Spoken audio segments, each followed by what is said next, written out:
live. What is up, ladies and gentlemen? Welcome to another edition of the Print Factory Show. I am your host, JSU, and we've got so many great guests for you today. But one is the special guest coming in the one hole, David Baker. What's up, brother? What's going on, man? Excited to be on here. Been boys with Tony for a long time, so I love what you guys are doing over here, and I watch as many shows as I can. So appreciate the invite. We didn't invite you in that jersey, though. No, we did. Yeah, well. We did. He said, no, we did. We did. 100%. Stay off of Tom Brady. We'll get to him in a second. Obviously, though, coming in the two-hole, even though Big T butted in, Uncle Dunkle from the bedside. What's up, Uncle Dunkle? I'm just going to say it feels good to be invited to the Print Factory Show. I haven't been invited to this Print Factory Show in like 3 weeks. I've almost been like in jail in like Print Factory prison, but feels good to be back. Feels good to talk some pigskin. So excited for this video and excited to have David on as well. Yeah, and before we get to Big T here, guys, hit that thumbs up, hit that like button, subscribe to the YouTube channel if you're not. That's what gives you this free content that we're pushing out to you. So you want more of it, hit that thumbs up, subscribe to the channel. We really appreciate it. And then obviously we got our boy Big T, the Showdown go. Big T, what's up, man? This is your third time talking Showdown and Super Bowl? It's been a busy week talking about the Super Bowl, but I'm excited. I talked to my boy ODB. I've known him since back in the poker days, running the room. He came in. I think he took a bad beat when he came to my poker room and should have won a big tournament. And we ran big tournaments too. It wasn't like the World Series, but it was a decent six-figure hit that he would have got. Took a bad beat, took it like a champion, like he always does. And I've been pretty close to him since. Of course, he comes over. He's in poker. I mean, I'm sure he bet and stuff all along, but the last couple of years, he takes over. Now he starts taking over in my area, the sports area. He starts dominating me in this area now, too. Now he's coming on my show with a freaking Brady jersey on. I mean, I can't even stay in my own lane anymore. But he is my good luck charm. So I've run pretty good with him at times in the past, and I hope I run good in NBA tonight with him on here. Yeah, well, hopefully you get it tonight. Hopefully ODB brings you some luck. But, boys, we're going to talk the Super Bowl. We're going to talk it from a betting side, sports betting side. We're going to talk about some of our favorite props that we like for the Super Bowl. And then we'll throw in a little DFS here and there. But, we're going to obviously start off with the Super Bowl. Before we get into it, I just got to go right to David real quick. I'm assuming before we even talk about the game itself, you're a big Brady fan, and you wore that jersey because you think Tom Brady is just going to shove it right up Pat Mahomes, you know what, this weekend. Am I on the right track here? You are. Partly for the Super Bowl, obviously, because, you only get a chance to wear the GOAT's jersey during the Super Bowl like 10 to 12 times in your life.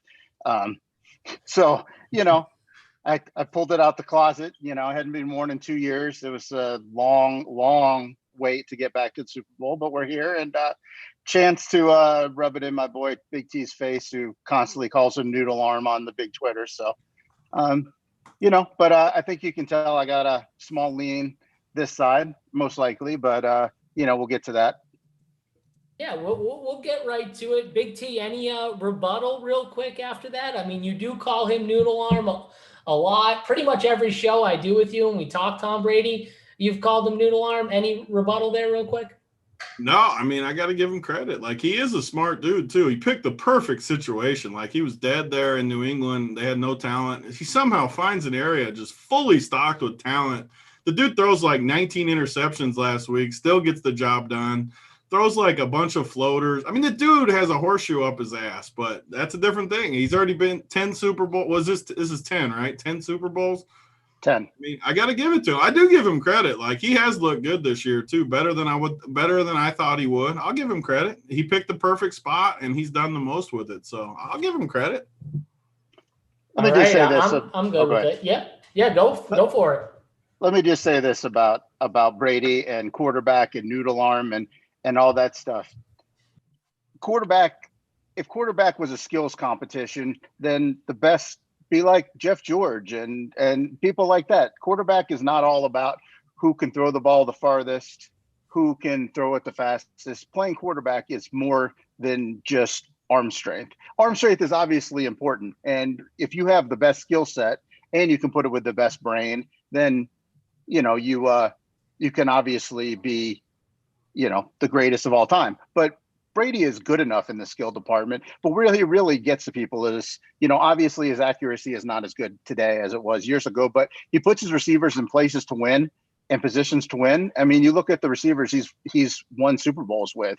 I mean, other than Gronk, you don't have a Hall of Famer in there. I mean, Moss, I don't think they won a Super Bowl with. He's won with Wes Welker and Julian Edelman and Troy Brown, Deion Branch. I mean, come on, man. It isn't like this dude's been stocked with talent his whole life.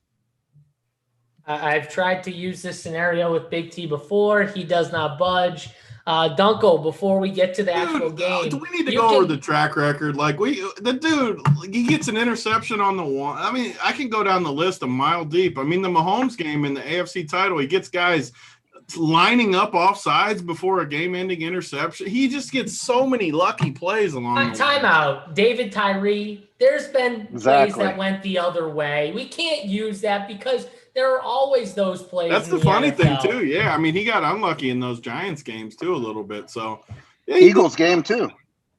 Eagles games. How about every close call Eagles got, like the Clement touchdown and the Ertz, like they were all like super close, could have gone both ways. Eagles got all of them. I mean, I think they were the right calls, though. Do you think they were the right calls? Well, whatever. I mean, so was D Ford offsides. Yeah. My Auburn boy. It was D. the right Ford. call too. The dude was lined up offsides.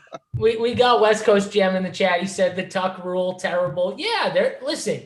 Calls have gone Brady's way, no doubt. I'm not saying that, but we can't use it for one side and not talk about the other side. So if you want to go there, we can go there. But there are other Super Bowls where, they didn't go his way. So we just got to ease up, I think, on that. I think the key point with Brady that everyone wants to just throw to the side is that whenever he was put in a tough situation in a big game, he has produced almost every single time. And that not many quarterbacks can say in the biggest games of their life, in the key number one spot, have they all been successful multiple times? And Brady can say that more than one occasion.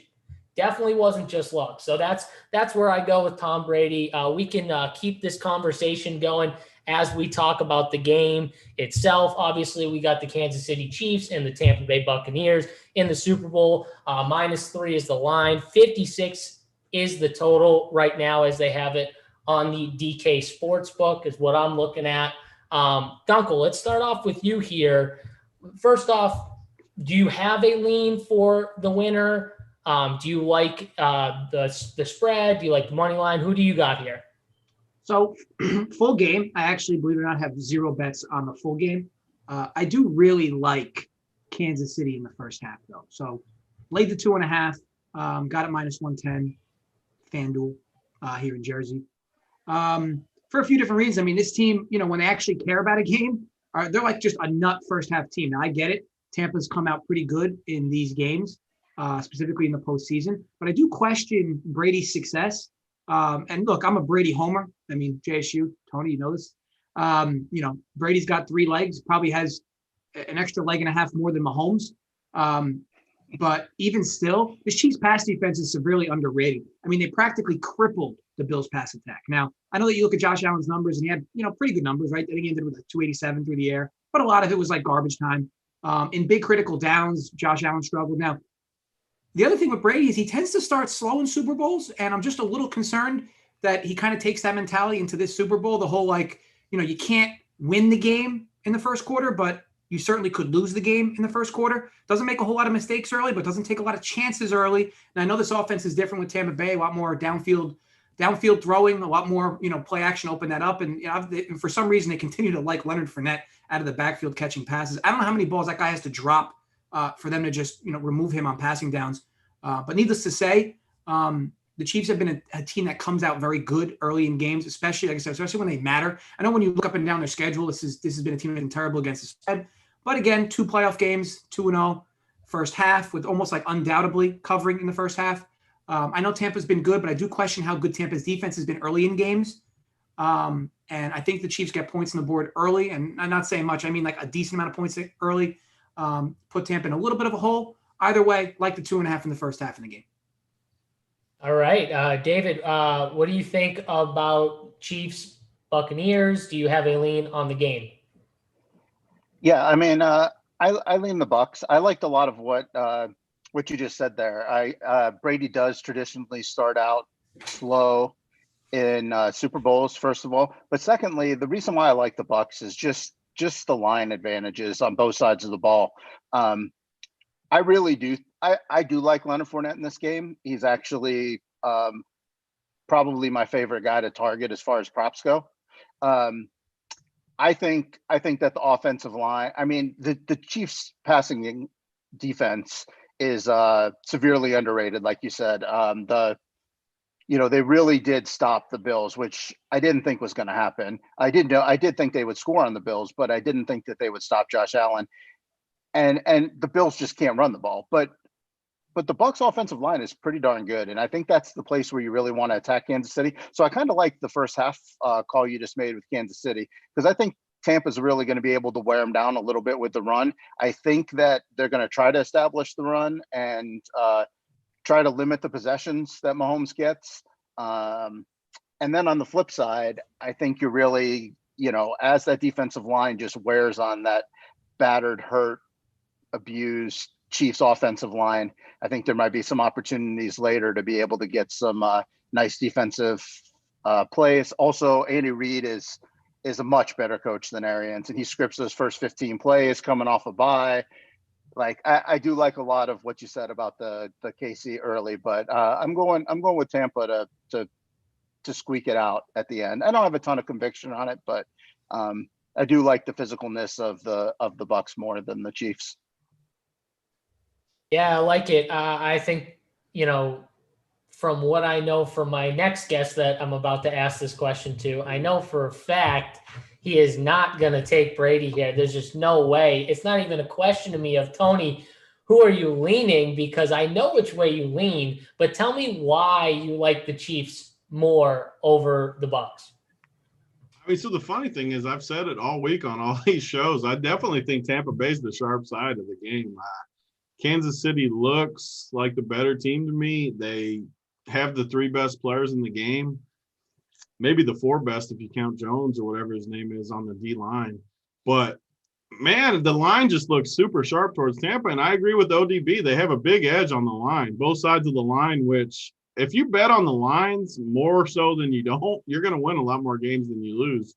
So it reminds me of the game last year, the Niners. I was heavy on the Niners last year. I ended up losing the 4th and a lot. I mean, that's my only 6-figure loss day. I've said it all week on the shows, but my only 6-figure loss day of my life, which brings back bad memories. I was on the Niners. I had the better team, I think. I mean, I liked the side. I felt like I was winning. I was the better team for 3.5 quarters. And then Patrick Mahomes just jammed it in on me and just made me hate life. So, man, I don't know. I definitely think Tampa's the side. And I've said it all week too. Like, I don't have a ton of conviction either. It might be the first time, honestly. I can name off like the last 20 Super Bowls. I think I've had conviction every single year. This is the first year I don't have a ton of conviction, and I don't think I'm going to bet very big on it, besides props. That's why I wanted to get ODB on, Dunkel on, and talk about some props, because I'm going to try to exploit the prop market a little bit more than I usually do. I honestly might end up on Tampa Bay. As crazy as it's, I bet Tampa Bay last week pretty big against Green Bay. So I like to make fun of Brady, but that doesn't mean I don't like money more. If Brady means money and we all like Brady, maybe I'll hop on the what? Maybe I mean, can you imagine if I put a Brady jersey on Sunday? I mean, what would happen? But, and the funny thing is too, like two of my biggest live finals I've ever been on, I played Brady at quarterback, which is just weird because it was a good finish too with him. So I don't know, like I'm torn. I think it's the sharp side, but man, I watched the first time they played like everyone did. Kansas City looked like a much, much better team. It was early in the year though, and Tampa Bay's won 7 or 8 straight games since then. But man, I think ODB said it best. They got the advantage up front, And I think it'll be a close game. Tom Brady is good. I think it's honestly a coin flip game. It could go either way. So if you can get 3.5, I like the 3.5. I know you can get that some places, but I'm torn. I'm still torn, and it's Thursday night right now. So hopefully someone can nudge me in a direction by Sunday. Yeah, so I mean, I think this is definitely going to be a close game. I think that Brady can keep it close. So for me, I definitely would take the points with Brady. I do think they can win outright. I bet the Bucks +3. You can get it at 3.5 at some places. Obviously, if you can, that's even better. But I do think you could take them to win. I agree with David on the points of the line. One thing when watching that game over from week 12, everyone wants to talk about, the Chiefs, they got one-on-one cut. The Bucks played man-to-man a lot with Tyreek Hill. Well, the other way around, the Chiefs played a lot of man-to-man, and Brady only took advantage of it one or two times, one with Godwin on a 64-yard bomb in the third quarter, I think it was, and then another time where he hit Evans for a touchdown on the right side. Other than that, Brady kind of struggled for a lot of that game, especially in the first half. So that's a big telling sign too. If the Chiefs continue to play that man-to-man coverage and Brady can really take advantage from the get-go, I think this game starts off differently than what we saw at week 12 of last time out. The other thing I noticed was when the Bucks were having success stopping Mahomes in week 12, they were getting pressure up the middle and forcing Mahomes to move outside of the pocket, pretty much get him off his spot any means necessary. When they did that in the third and fourth quarter, a decent amount, they had big success against Mahomes.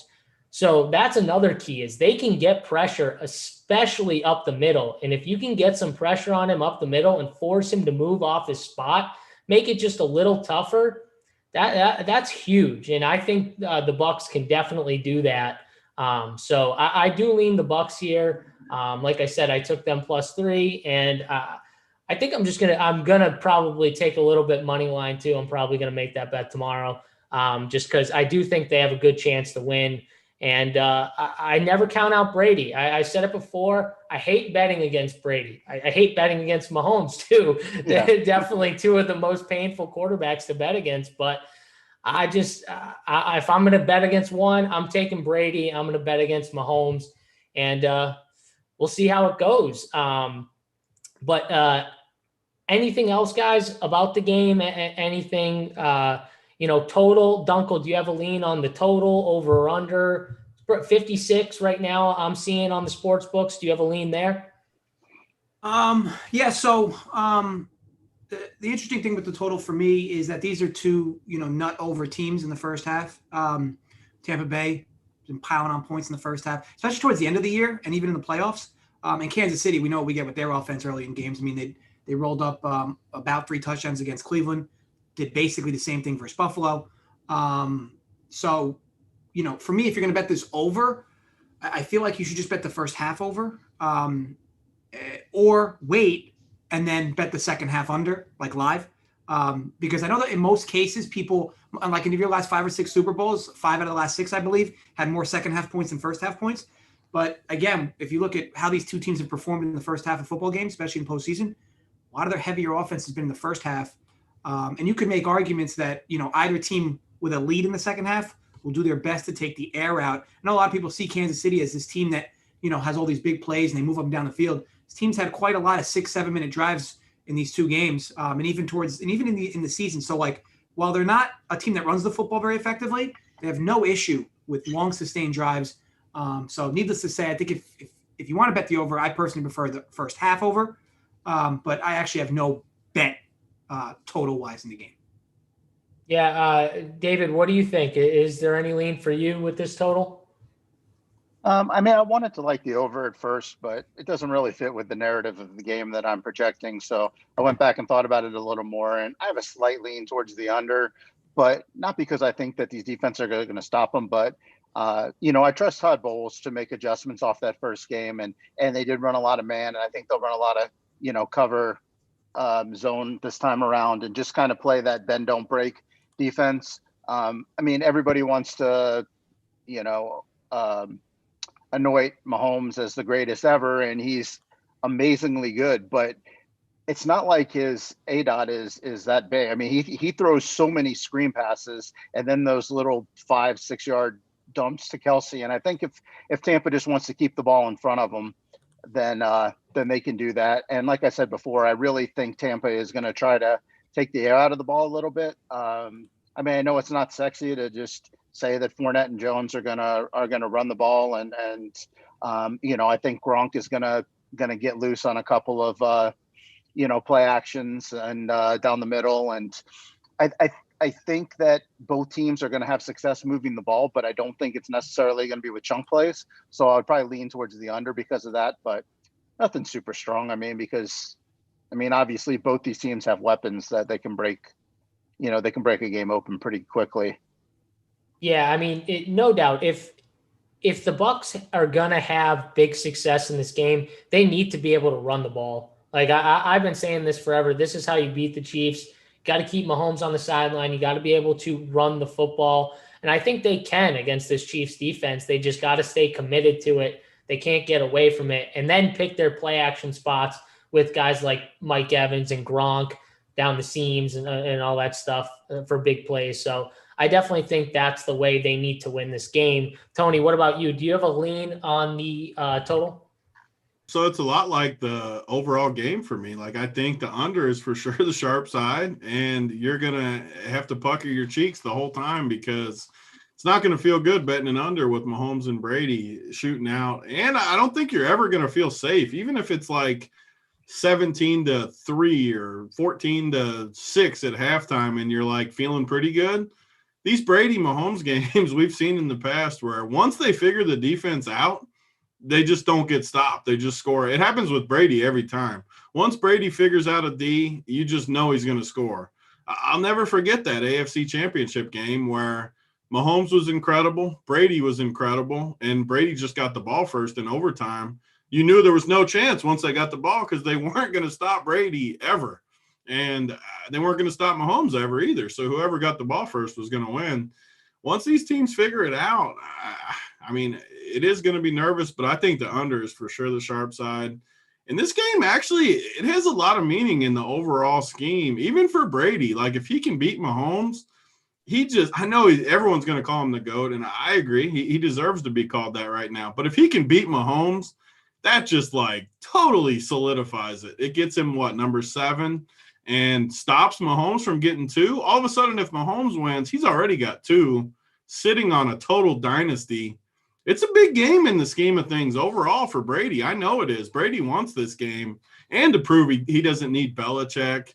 This is a massive game in the scheme of the overall GOAT conversation. Obviously, Brady, even if Brady loses, it's a great season. He's still going to be considered the GOAT. I mean, 6 titles.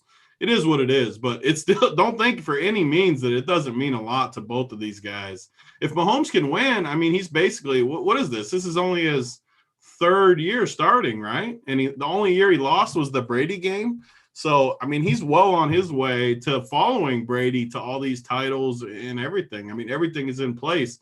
He's got the coach. He's got the surrounding player. He's got everything he needs to win 6 of the next 12 Super Bowls or something. So, this game, it's going to be a fun one. I'm super excited to watch it as a fan, and hopefully we can make some money along the way watching it.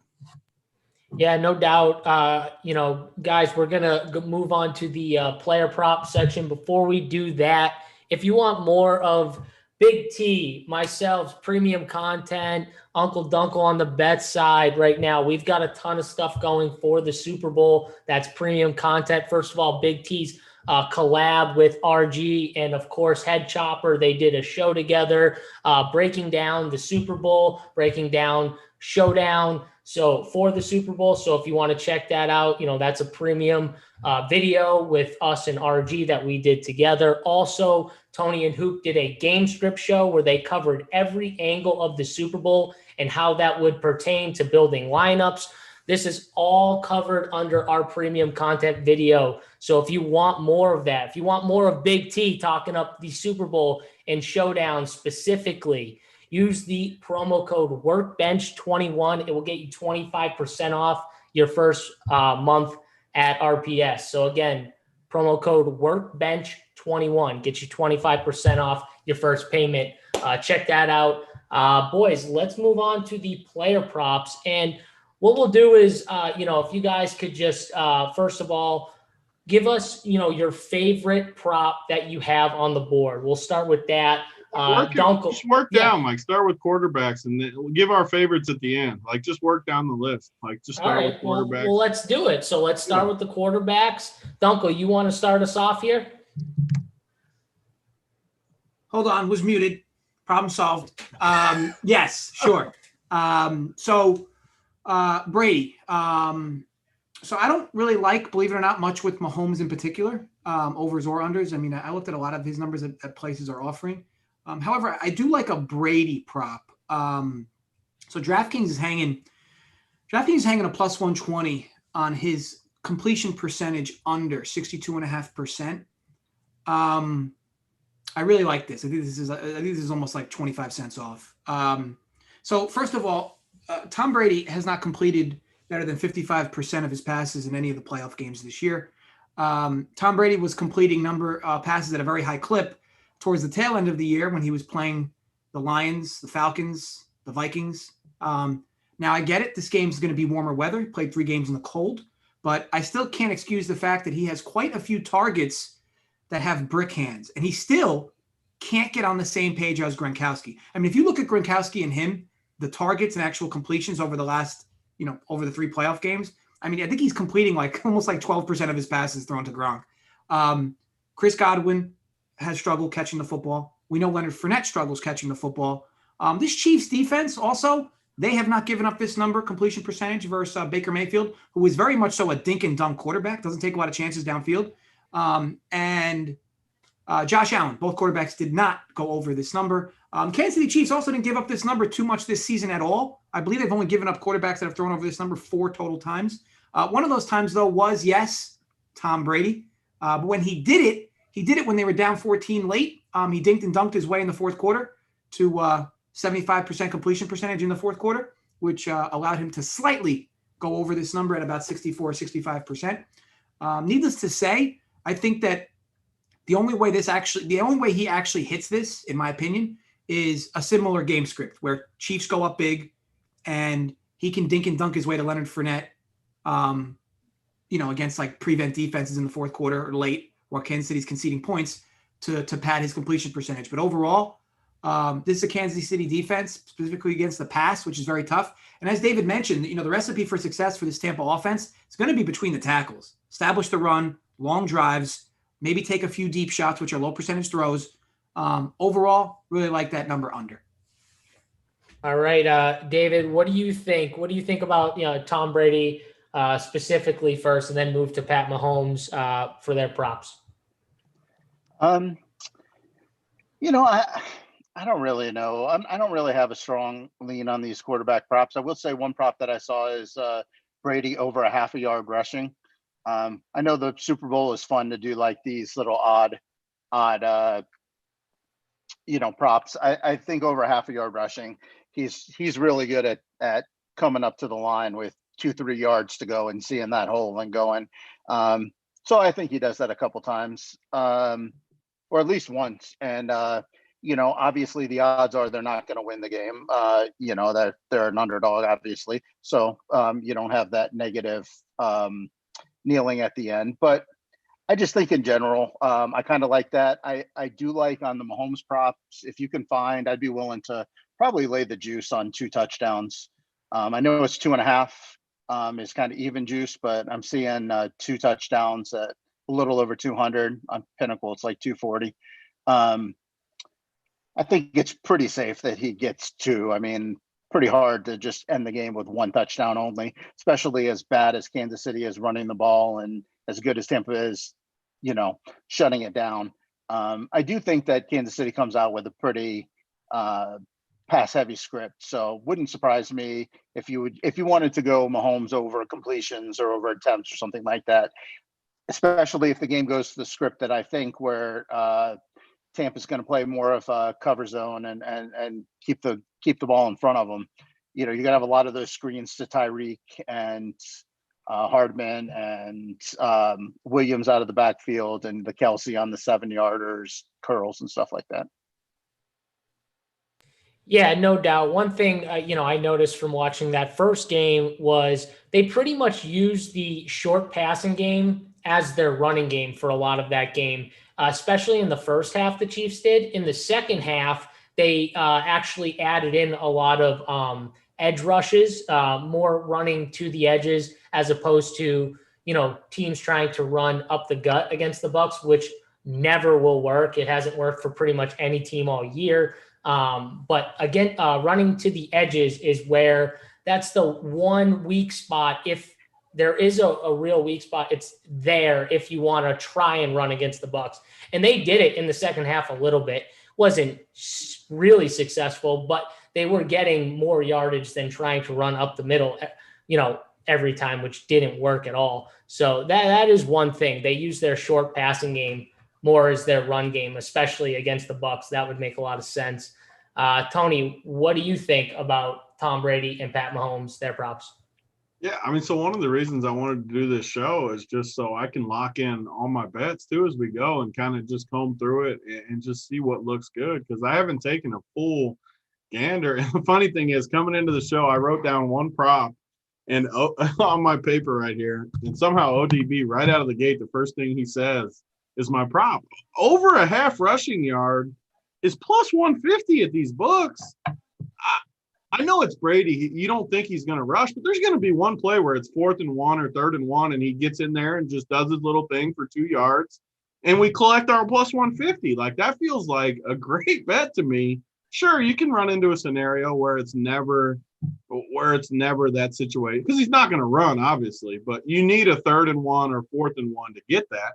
But it's plus 150. I'll take my chances that it's plus 150. How many times have we seen Brady do that? And you can almost parlay it into a rushing touchdown, which, let's see what his anytime is. Score anytime touchdown, you can get plus 270 at FanDuel. Basically, you're getting like 3-1 at some books on a rushing touchdown. If they ever get to the 1-yard line, you're going to cash both tickets with one swoop, and you're getting 3-1 and plus 150 on your money. Granted, if you don't get that 1-yard scenario, you're for sure going to lose because he's never going to run. But I think that's a good price. You're getting really good numbers on that. We've seen it happen in so many big games for Brady where he's the best at the 1-yard plunge. So I have a lot of interest in both of those. And it's the Super Bowl. He's gonna lay out. Yeah. Even if it's even in a normal situation where he's rolling to the right and going to throw the ball away, if he's got a chance to dive for 2 yards, like, he's going to take it. This is everything. The dude's 42 years old. He may never be back. Like, he's laying it all out on the field. He's not going to be like Aaron Rodgers and just throw that ball away and just kick the field goal down 8. He's going to run that thing to the corner of the end zone. Now I love how you didn't even know you were doing it, but you just jabbed it right in JSURab. I like it. Stick it in Rodgers like that. I like that. Now we're joining forces. Throw it away like Rodgers and just lose like Rodgers. I love it. Give him the. I was an honorary Packers fan last week. I will retire. Never again will I ever be an honorary Packers fan for a day. I despise all Packers fans. They're all dead to me. Get them out of here. I got yelled at by one Packers fan. I'll never forget. He told me not to be he said never to be an honorary Packers fan again. I said, that's it. I wash my hands. I'm out. No more rooting for the Packers. I'm done. No way. Not even if I play Aaron Rodgers will I root on the Packers. I'll just root on whoever I'm playing. We'll forget about MVS, how he was one of the top scorers on the slate. We'll forget about that one though, right, Big T? Be changing the subject. Oh, okay, my bad. Rodgers, my bad. I hated how Rodgers did that though. Like that 3rd and 8 play that everyone talks about. He's got to get in the end zone there. And if he doesn't, he's getting to the 1 or 2 guaranteed. Yeah.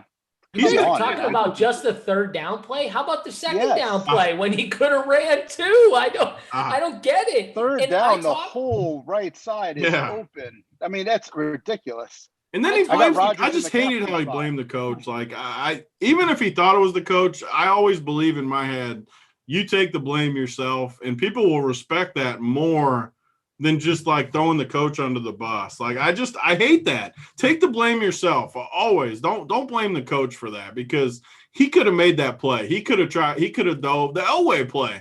We saw Elway's iconic play when he wins his first title, or I don't know if it was his first or second title, but the dive and the spin into the end zone. That's Rodgers. Make that play. Like, you just got to make. I love that you jabbed that in JSU though without even knowing it. That was perfect. That was good. He got me. And people want to say, "Oh, Aaron Rodgers doesn't run as much anymore." You're That right. doesn't matter. When they're on the goal line and the game's on the line, that's when he runs. If you remember, he ran against the Bucs and got like banged up the first time they played in the regular season. That was the exact same. When they get in the goal line, that's when he runs. That's the only time he runs. Every other time he's scanning, even when he goes outside the pocket to throw the ball. When they get down there, though, that's when he runs. So I didn't understand it. I never got it. Sorry to bring up bad memories. No, don't be sorry. That's perfect. Brady's taking that spot. I promise you. He's rumbling his 6.2 40 ass down there, and he's diving. I mean, I love the prop though. I love it because Brady is how many 3rd and 1, 4th and 1 situations are they going to get in? When Brady is just going to sneak that puppy, he's going to do it at least twice. If he gets the 1 yard, you're going to win that prop. Like it's a half yard, like literally. It's plus. The thing is, I feel like it should be like even money. You're getting plus 150. I love it. Like it's literally the only thing on my notepad coming into this show. I tell you what, if you like the Chiefs and you want to get some value on the money line too, I wouldn't mind if you can do a part. If you're at a book where you can prop parlay, you can parlay that with the Kansas City money line, because the most realistic way for him to lose that is probably to down it a few times at the end of the game and have to take like 3 steps back and wear a few seconds off the clock. If Kansas City wins, he's got no down him in him. So all he has to do is get to that 1 yard, and you got. He loses the yards on that. I thought it was passing yards that come off. No, he'll lose the rushing yards for it. You lose. I thought that was college. No, well, college you lose. College usually large on you lose large on a sack. College. Okay, so if he nails it, he loses the rushing. 100% he'll lose the yards. Okay. So, I mean, I like it. He will because I remember losing a rushing yard at Russell Wilson that cost me like $20K in a live final. How about Mahomes? So I know that for a fact. How about Mahomes last year, whose rush prop was like 30.5, depending on. Oh God, I remember that. But I mean, he lost like 17 yards on 3 QB kneels at the end of the game. I mean, so if they somehow snap it over his head and he catches it, he loses. No, that's not a rush. That's not a rush. Okay. No. What that just gets counted as like team yards or something? That's just a fumble. They call it a fumble. Yeah. Lost yard. Steve Anthony, Yep, correct. Or if they design a read option for Brady and he gets. Hey, I don't think that's happening.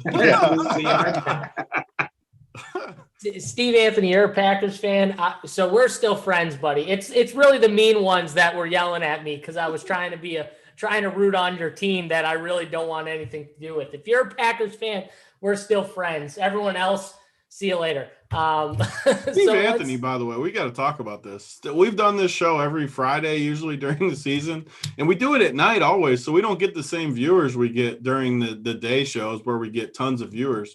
Steve Anthony has been in here every single week with us, just grinding with the shows, so we appreciate you. Let's give him some winners then. Let's go. We're going to pick winners tonight. When ODB comes on, I'm telling you, I run good, and it's going to happen tonight. We're going to pick a lot of winners on this show. I'm writing them all down. I'm going to bet them all.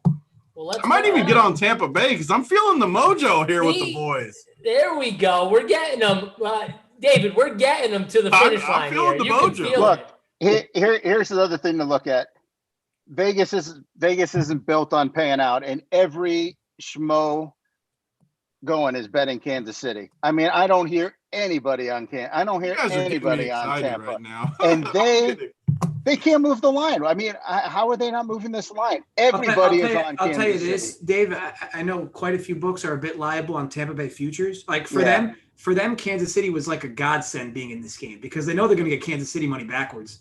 Right. So I mean, ultimately, Yeah, I think your average Joe at the water cooler is probably going to be on Kansas City. But like, believe it or not, like I got a haircut today. I mean, everybody at the barbershop wanted to bet Tampa. They want to bet Brady. They're getting dog money with the GOAT. From what I hear, all the big money's coming in on Tampa, but all the tickets are coming in on KC. So I'll take the sharp guys over the Joes. Yeah, it's got to be the sharps versus. I mean, I know for a fact, no matter what I end up betting, I know for a fact Tampa Bay's the sharp side.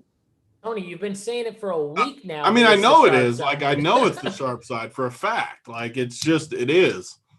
So just ride it. Let's go. I'm excited here. You guys got me excited. I'm ready. All right, let's move on. Let's talk about the running backs here. Let's talk about these running back props. Really, for me, I don't really love these KC running backs, but David talked about the Tampa Bay running backs, and I want to start off with you because I assume you're really going to like some of these Tampa Bay running back props, maybe Leonard Fournette or Ronald Jones. Give the people something here. Yeah, I mean, I'm all in on playoff Lenny. I'll just take over on every one of his props. I know everybody doesn't like him. I don't really like him, but look, the fact of the matter is he's been the guy for the last 2 weeks, and they've trusted him, and all I can go on is workload at this point, and he's getting 60 to 70% of the carries. He's the third down back. Ronald Jones never gets any targets anymore. If I think that they're going to pound the ball and then have 3rd and 3 a lot, like it's just going to open up short passes to him. I just give me all the Leonard Fournette overs, and I think we're going to win enough of them. Obviously I'm a little concerned about Ronald Jones, if they split it 50-50, but I'm just going to look at it as an advantage that, I'm getting 45 yards on the run line and the rush line and the receiving lines, like I'm not even sure, like 26 or something. If Ronald Jones wasn't there, those numbers would be like in the 70s. So I'm just going to look at as the fact that, yeah, it sucks that Ronald Jones is taking some carries, but we can get to 45 a lot. And the thing I love about Fournette is he's not really game script dependent. I like these props where you can get it multiple ways. If Tampa's winning, I think Leonard Fournette's just going to get the ball and he'll touch it, 16 to 22 times. And if they're losing, Ronald Jones won't see the field because he'll be in there to get the screen passes. They'll run the draw with him. So I think there's multiple paths to victory. And I think with these props, like having props that have multiple roads to victory is really nice. So give me all the over on the Fournettes. Yeah, I like it. So you worry about Ronald Jones? Like you don't like Ronald Jones? Like you think he's actually a factor here? You think that because they didn't really use him as much as they kind of said before the game they were going to use him, in my opinion, anyways. Well, I mean, you can never really trust Arians when he talks about running backs anyway. I mean, the guy lies for a living. I mean, he can't help himself when it comes to describing. I mean, anybody who's played DFS, I'm sure, you guys know, like, I mean, when Arians says that, he's the starting back, he's getting all the carries, you can pretty much just assume that that guy's not getting it. But I mean, the end of the day, like, I mean, you do have to worry about Jones. I mean, he is pretty powerful. He is pretty good back. He can't catch the ball, but the best part is let me introduce y'all to the dog. What's the name? You guys are going to be best friends. Yeah. JSU's got his dog right there too. My dog's sleeping under my feet. He's we got all the mojo going. This one's named after Cam Newton. It's named after Cam Newton. She's named after Cam Newton. How much? Another Tony favorite. How much she weigh? Is the dog's name? It's like 26. Cam. 26. Yeah, Cammy. 26 pounds. What's wrong with Her Cam? name's Cammy for Cam Newton. My dog's name is Reggie, and I have no idea why. I named her Cammy after Cam Newton. I went to Auburn, and big Cam Newton fan. So let's go, Cam. Let's do this. That's awesome. Man, I wish I could still pick up my dog like that. Ooh, she's heavy. Sorry, baby. So all right. Before we move on, guys, hit that like button, subscribe to the YouTube channel if you haven't already. Keep hitting that thumbs up. Dunkel, let's go to you. So David likes Leonard Fournette props. He pretty much just said, give me all these props. I really like him this week. I think he's a key part. What do you think of Leonard Fournette first off, and then any other running backs after him? Yeah, I mean, can't mind it. Just look at his numbers, right? His raw numbers. Dude's been heavily utilized in this offense despite all his drops. I mean, I'd say, like, you look at his receiving yards, and they're still pretty high. Like what he's done. I'm not talking his actual prop for this game. And I'd argue they should be a lot higher. This dude drops like 10-yard gimmies constantly. I guess the only concern, of course, would be like if they start early and like maybe like Fournette fumbles, or if Rojo breaks a big run, like do they just ride the hot hand the rest of the way? But overall, you look at the track record, Fournette's been there. I can't mind that by any means. To me, the running backs as a whole, though, I personally am avoiding these wagers. There's just a lot of questionable activity on both ends. Obviously, how much of or will Rojo be a factor at all? If he is, of course, that's going to impact Fournette. David did bring up a good point. The Fournette's practically game script independent. I mean, it doesn't really matter down, up. They'll either run him between the tackles. They have no problem, dumping him on third and longs as well to pick up, chunk yardage. On the Kansas City running back side, I mean, it's a disaster to try to predict what's going to happen there. I mean, Darrell Williams has been really good, but Edwards-Helaire is going to be back. Apparently Bell's going to be playing, right? I mean, it's just a cloudy backfield for what they do. Now you could make the argument, well, Williams has been great. They could just keep riding him, right? But I mean, Edwards-Helaire has been their guy all year. I mean, he's apparently going to be fully healthy. So overall, I'm going to avoid the backfield in both these situations, but I definitely can't mind the Fournette look at all. Yeah, I mean, Edwards-Helaire, he's a guy that I've been kind of staying away from in DFS. He obviously played last week. He didn't look that great. I'm not going to any Edwards-Helaire. I think Darrell Williams is the secondary back if you wanted someone, because he's their third down back. He's the guy they trust, in my opinion, in pass protection the most. He's the guy they trust. They give him, even when they get into the red zone areas on third down, he's coming in a lot of the time. So give me Darrell Williams if I had to pick someone else besides Edwards-Helaire if I had to pick someone from like a DFS perspective, I guess. But I don't like any of these running backs from KC. I think Ronald Jones, I'm going down with the ship here. God, if Ronald Jones doesn't get 37, I think 37.5 is his rushing prop. Give me the over on 37.5. I think that Ronald Jones is talented enough of a runner to have that in one run. And I know everyone's going to say, well, he didn't do anything last week he looked terrible. He was running into his lineman. He was tripping over his own feet. He looked awful. I don't know, though. This is the spot where he needs to be used. And Arians, he does one thing one week, and then the next week, like David said, you just don't know. Who knows? That he might have been planning to use Ronald Jones a lot more against the Chiefs. I have no idea. But we'll see. Ironically, I think you can play both. I think you can play both overs, Fournette and Jones, and I think you're pretty much a lock to at worst lose the juice. I mean, I can't see. I mean, obviously, if Kansas City just goes up, 21-0 like they did this first time or whatever, then yeah, you could lose them both. But I think it's very hard to think that Tampa's not going to run the ball 30 times in this game. And, combined, they have 80 yards is the rushing. So, I mean, that's like 2.5 yards per clip.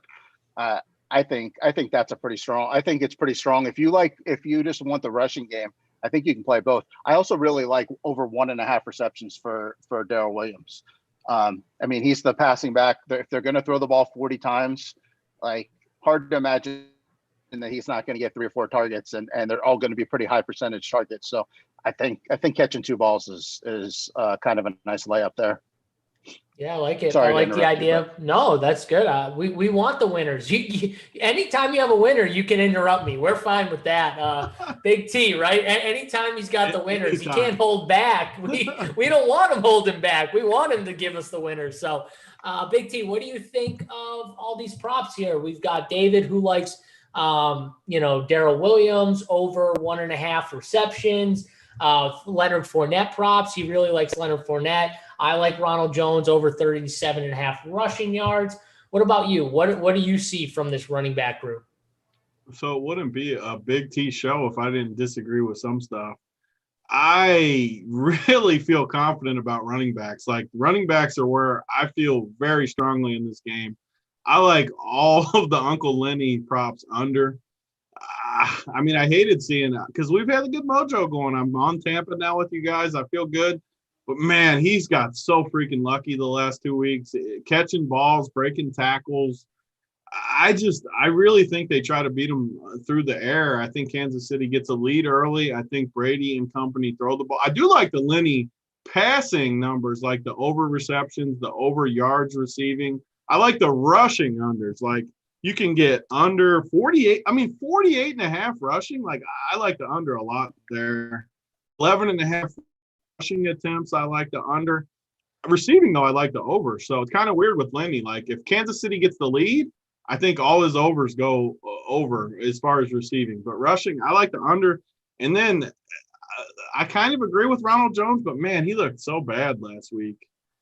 I do agree, though, that if Tampa's winning, this is what's so hard about the running backs, because it all depends on the early part of the game. If Tampa Bay gets the lead, I think Ronald Jones crushes. But if they're behind, he's just not going to be on the field because he can't catch the ball. So I'm going to stay away probably from Ronald Jones, but I like the Lenny rushing unders, the Lenny receiving overs. And then you go to the Kansas City side. I freaking love the Edwards-Helaire unders. 30.5 rushing yards? They're not going to run the ball with Edwards-Helaire. I mean, that 30.5 is a lot of yards when they're not going to run. They got Darrell's looked better to me the last couple games. Under 7.5 rushing attempts for CEH is plus 130. You're going to give me plus 130 on that? I don't think he's going to get 8 carries. I really don't. I wouldn't be surprised if he doesn't see the field that much. I just like Darrell that much more. So I like all the Darrell overs. I love the over receiving number that ODB threw out there. I think 1.5. Was that what it was, ODB? 1.5? Yeah. Yep. Yeah. I love that. Like, they're going to throw a bunch of dump offs. I just think Darrell Williams is their guy. I'm banking. Me and JSU both last week said Darrell Williams would be their guy. And I was a little nervous. Don't get it wrong. When CEH came out in the first quarter, got all the work, I was super nervous because I thought he would just keep getting it. But then Darrell came in and he finished the job and he looked good. So I'm banking on Darrell. So the running backs are simple for me. I'm betting all Darrell overs. I'm betting all CEH unders, even the receiving. The Tampa Bay side, I'm betting all Lenny under rushing, all over receiving, because I think Uncle Lenny crushes in the receiving game. I think what is his receiving prop? 4.5 receptions or something? 3.5. I love 3.5. Like, he's going to catch more than 3.5 balls. So I love that. I don't think they hand it to him. I think Tom throws a bunch of dump offs to him. And I mean, I feel very confident about the running backs. It doesn't mean I'll win, but I do feel confident about my takes with the running backs. So that's where I'm at. I will say it was open last game. They played each other. Tony, before we move on, what do you think? So you don't like the overs on Clyde Edwards-Helaire's carry number and the 30.5 rushing yards. Just so you know, last time they played, not to say that this means anything, but I'm not worried about the last over. He had 11 carries for 37 yards. So, I mean, what did Darrell do the first game, though? Did he even play? He didn't play. Yeah, Le'Veon I'm not even Bell worried played about the first game. I think that's even more to your point, Tony. I mean, he had no competition in the backfield last time, and he still only touched the ball. He only got 11 carries and 37 yards, and he's clearly back number 2 here. Absolutely. I mean, I don't even think he's back number 2. Like, I mean, I think their clear plan is to run the ball by passing. I mean, yeah, and I think you all know what I mean by that. You know, it's all screens and dumps, and so I'm with you on that, Tony. I think CEH is very little part of this game. And how can they hang the prop in the 30s when they only think he's going to touch the ball 7 times? I mean, you think against that line he's going to average 4 yards a carry? I mean, the only way he's winning is if he breaks one. Like, that's the only way. Obviously, you always have in these situations with the running back, a guy could break one in space. I mean, also they could hand the ball to him on a 3rd and 18 when they got it, when they spread the field out and he gets, 16 garbage yards, whatever. I mean, obviously all that shit happens, but I think you're right on with, I don't think CEH is part of this game plan much at all. I think Darrell has really shown himself to be the better running back on that team. We got to remember too, they use trick plays like Tyreek Hill end arounds and motioning in the backfield with these receivers like Mecole Hardman and even Travis Kelce. You'll see them go like motion across the field. It's a misdirection and they play action it almost every time. But that one time they give that carry is that time where that running back could break one. That's like the one scare, but they give it to the tight ends and the wide receivers a lot. So you have a ton of outs where normal teams give that ball to the running back. They want to give that ball to their playmakers, which are actually their wide receivers and their tight end because they're so good in space. Mecole Hardman, Tyreek Hill. So that's the other thing. You have outs there. They give those guys work. Well, that kind of leads. I mean, I know we were going to do like best props at the end, but I'll tell you one of my absolute favorite props is over 4.5 guys rushing the ball for Kansas City. I mean, you have a guaranteed Mahomes, Williams, CEH. If Le'Veon's active, like he's most likely going to get a couple carries, and Hill and Hardman are getting carries. I mean, it feels like you got multiple paths to victory there as well. You also have, Thompson might get something. You might get a fullback, but I mean, I think it's pretty much a slam dunk that Hardman and Hill get carries. And that's 5 just right there without Le'Veon, 6 with Le'Veon. So that's one of my absolute favorite props is over 4.5 rushers by Kansas City. I mean, this is why I want to do this show. And this show is going to be the best show we do all week for the people because there's random people that love to bet props. I mean, my mom doesn't gamble. She'll call me on Sunday and be like, what prop should I bet? Everyone loves betting prop. And like that, what ODB just said, that prop is just so freaking good. I mean, there's going to be trick plays. There always is in the Super Bowl. You got guaranteed 3, Mahomes and the 2 running backs. I mean, 3 right out of the gate. So it's basically over 1.5 different guys. They're going to run a jet sweep with one of the receivers. That's 4. You only got to get one random play and you got a winner. I love that one. That one, I'm writing that one. I'm bombing that one for sure. Yeah, that is definitely a good one. Before we move on, guys, just a reminder, hit that like button, subscribe to the YouTube channel, and we're doing a promo code with Monkey Knife Fight, promo code RUNPURE. It'll match you up to $50, and it'll get you entered into a contest. If you win, tweet us a screenshot of your win. Use the hashtag RPSMKF. We'll be picking 2 winners for T-shirts. So again, promo code is RUNPURE. Match you up to $50. And then when you win, screenshot it and use the hashtag RPSMKF. And we'll be picking out 2 winners for T-shirts at the end of that. So make sure you check that out. Boys, let's move on to the receiving props or the receiver props. Dunkel, let's start with you. What do you see in this loaded receiving room where we've got guys like Tyreek Hill, Travis Kelce, Mecole Hardman, Mike Evans, Chris Godwin? I mean, there's so many good receivers and tight ends here. Do you have like anyone in particular you really want to hone in on and take a bunch of their overs or unders? Yeah, so one in particular that I like, I gave this out to our guys last week, I believe on Tuesday or Wednesday when they started releasing this. This was a prop I was definitely targeting, especially if it was at dog money. So they opened up Mike Evans to score at plus 125. For me, I mean, I just don't understand. I don't understand why they chose that. I mean, I guess an underdog, sure, but I mean, this is a guy who they weekly hang minus 110s for. Okay, Super Bowl, they hang a plus 125. Now, since it's down to about plus 105, pens your book. Some books I think can now even have this at Evans back to his normal typical minus 110. You can get plus 125 at William Hill because I'm looking at it all.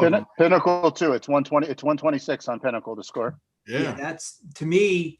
So and I'm looking on FanDuel now. So FanDuel's plus 105 and DK's plus 110. Offshores might have released their odds a little later though. I guess. I mean, the legal markets released their lines last week. So we've got some adjustment there. So here's a guy that's gotten 4 red zone targets in his last 2 games. He was 3 yards short of a touchdown in the Washington game. He scored twice against Kansas City the first time these two played. This is a guy that when they get in the red zone, especially inside the 5, Brady loves to target him. Okay, they spread everybody out. Evans is in single coverage. Just throw him a jump ball. Like I said, he's averaged 2 red zone targets his last 2 games. He gets 2 cracks at this. You figure he lands one of them. And then, God forbid, maybe he sneaks behind the defense for a long one like he did against Green Bay. And he did it against Kansas City as well earlier in the year. If you even script Tampa Bay to be playing from behind, gives you that extra added benefit as well. Overall, I just think that the line's about 20, 25 cents off. I think this line should be like minus 110, what they're used to hanging for Evans. Instead, they're hanging a plus 125. I get that it's all correlated. This is an underdog. It's a big market. It's got a big hold. But overall, I do like the odds on him to land in the box, plus 125. And it looks like Tony said it's still at MGM. David said it's still over at Pinnacle. Pretty juicy odds in my opinion. Yeah, that's one that stuck out to me actually when I was looking at it earlier in the week. Mike Evans to score. I've talked about this so many times, but there are 2 guys when they get into the red zone that Brady looks to, and it is by far Mike Evans and Rob Gronkowski. Those are the 2 guys he really tries to target all year. All right. And Mike Evans, he got 2 touchdowns last time out. They played single coverage on him a ton of the game as well, man to man. If they do that in this game and they just say, hey, Brady beat us on the outside with Mike. I mean, I'll take Mike Evans against, I know the corners aren't terrible for Casey. I know they're pretty solid corners, but man, give me Mike Evans one-on-one coverage. I'll take Mike Evans. He's a good receiver. I like that. David, what do you think of Mike Evans plus 100, plus 125, wherever you're looking to score a touchdown? And then anything else you're seeing from these receiver props? I mean, I definitely love that one. I mean, that you're basically is he score a touchdown in 50% of the games? And the answer to that is yes. I mean, he's the touchdown guy. He's got a significant height advantage if Breland's on him.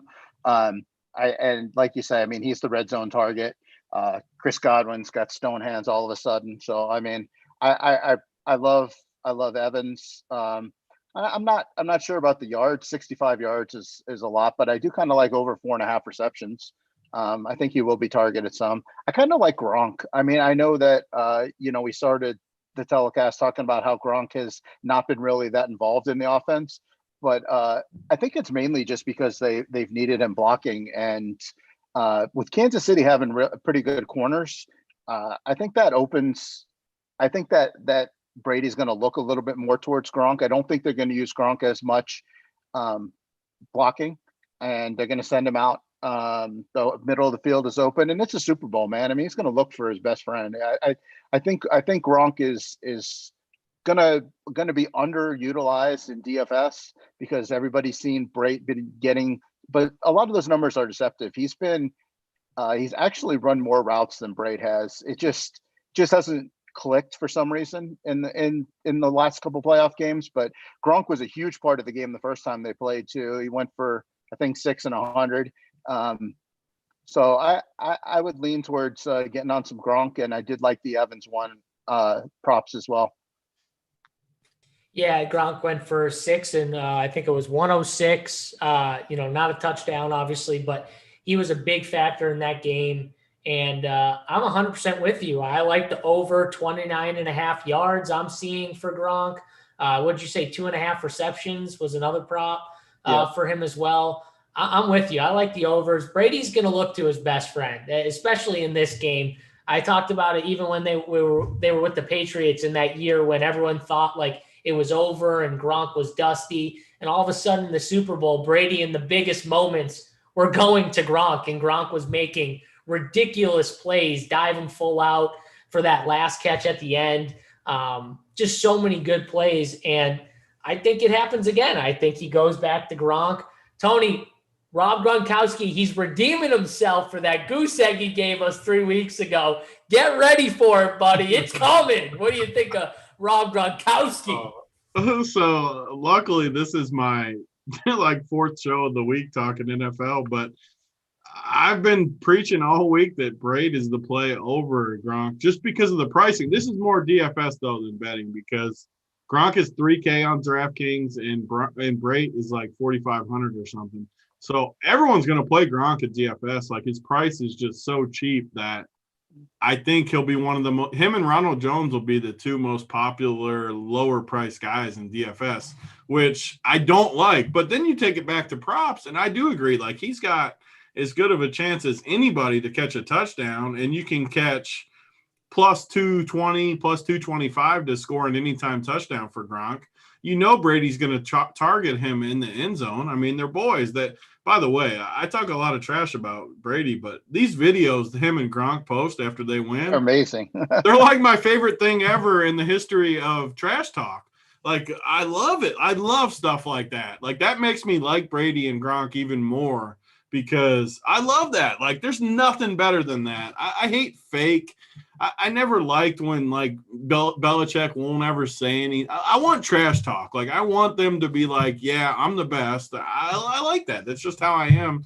Those videos are amazing. So when they win for us, I can't wait to see that video. Maybe we'll post our own with, like, the four of us will get on there and we'll get the music in the background, and that's how we'll roll it. But, yeah, so Gronk, I mean, yards, though, I have a hard time with the yards just because he's just so slow and just decrepit these days that I like the touchdown better. Like the yards, so you're catching, you can get 31 and a half, 29 and a half on DraftKings looks like the best price right now, which is fine, but I don't know. Like I don't feel strongly about the over there. Receptions. Yeah, I would like the receptions more than the yards because I mean he's got some first down catches in him that might be shorter. Yeah, that's a good point. 2.5 is not a big number. He's going to catch. I mean, he's going to get 4 or 5 targets easy.